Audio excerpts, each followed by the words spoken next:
Assalamualaikum warahmatullahi wabarakatuh. Saya Cindy Rizka Agustin dengan NPM 2201010020 dengan mata kuliah Dasar-Dasar Pendidikan Islam. Dosen pengampu yaitu Bapak Dedi Wahyudi. Di sini saya akan menjelaskan tentang pengertian lembaga pendidikan Islam. Dalam Kamus Besar Bahasa Indonesia, kosakata lembaga mempunyai 4 arti, yaitu Action. yang pertama yaitu asal mula, yang akan terjadi sesuatu. Dan yang kedua, bentuk atau rupa wujud asli serta acuan. Dan yang ketiga itu ikatan. Dan yang keempat, badan atau organisasi yang bermaksud melakukan suatu penyelidikan keilmuan atau melakukan sesuatu usaha. Pembahasan materi yang kedua yaitu macam-macam lembaga pendidikan. Abdul Mujiban Yusuf Muzakir tahun 2008 mengemukakan beberapa jenis lembaga pendidikan Islam, yaitu keluarga, masjid, pondok, pesantren, dan madrasah. Yang pertama yaitu keluarga sebagai lembaga pendidikan Islam. Dalam Islam, keluarga dikenal dengan istilah usroh, nasl, ahli, dan nasab. Keluarga dapat diperoleh melalui keturunan atau anak cucu, perkawinan atau suami istri, persusuan, dan pemerdekaan. Action.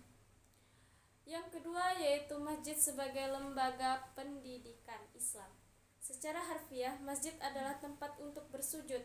Namun, dalam arti terminologi, masjid diartikan sebagai tempat khusus untuk melakukan aktivitas ibadah dalam arti yang luas. Dalam bahasa Indonesia, masjid diartikan rumah atau tempat bersembahyangnya bagi orang muslim.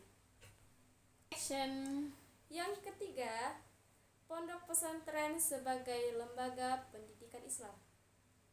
Kehadiran dari kerajaan Bani Umayyah menjadikan pesatnya ilmu pengetahuan, sehingga anak-anak masyarakat Islam tidak hanya belajar di masjid, tetapi pada lembaga-lembaga yang ketiga, yaitu kutab atau pendidikan pesantren.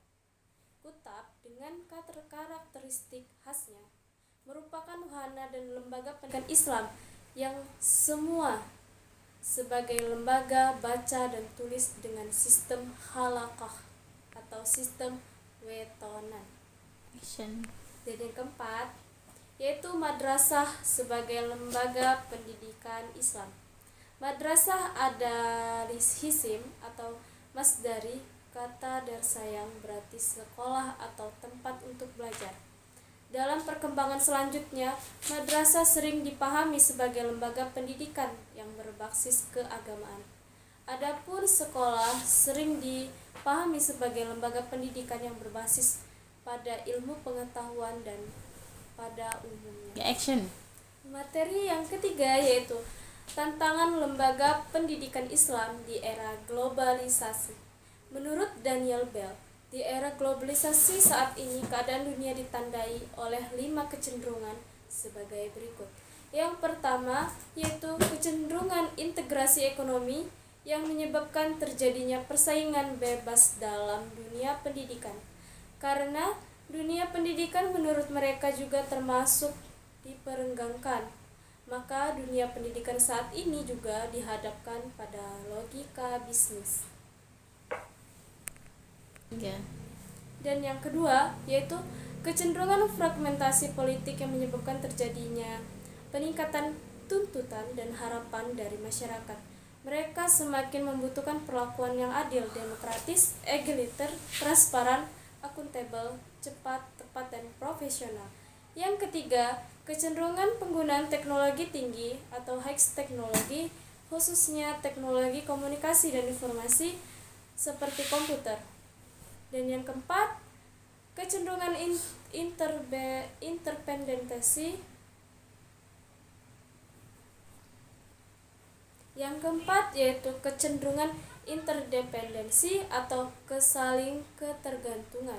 yaitu satu keadaan di mana seseorang baru dapat memenuhi kebutuhannya apabila dibantu oleh orang lain.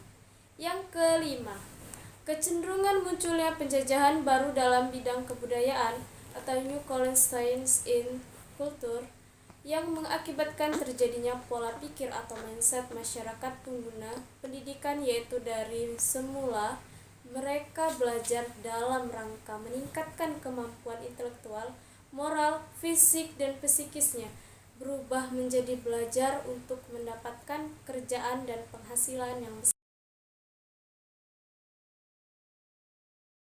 Oke, pembahasan yang terakhir yaitu kesimpulan. Dapat kita simpulkan bahwa dari lembaga pendidikan Islam, yaitu dari pemaparan materi di atas, kita dapat mengetahui bahwa lembaga pendidikan Islam adalah suatu wadah atau tempat berlangsungnya proses pendidikan Islam. Pengertian lembaga yang dimaksud adalah badan atau organisasi yang melakukan suatu kegiatan. Dengan demikian, lembaga pendidikan adalah badan atau organisasi yang melakukan kegiatan pendidikan. Mungkin itu saja yang dapat saya sampaikan. Kurang lebihnya mohon maaf. Sekian, terima kasih. Semoga bermanfaat bagi kita semua. Wassalamualaikum warahmatullahi wabarakatuh.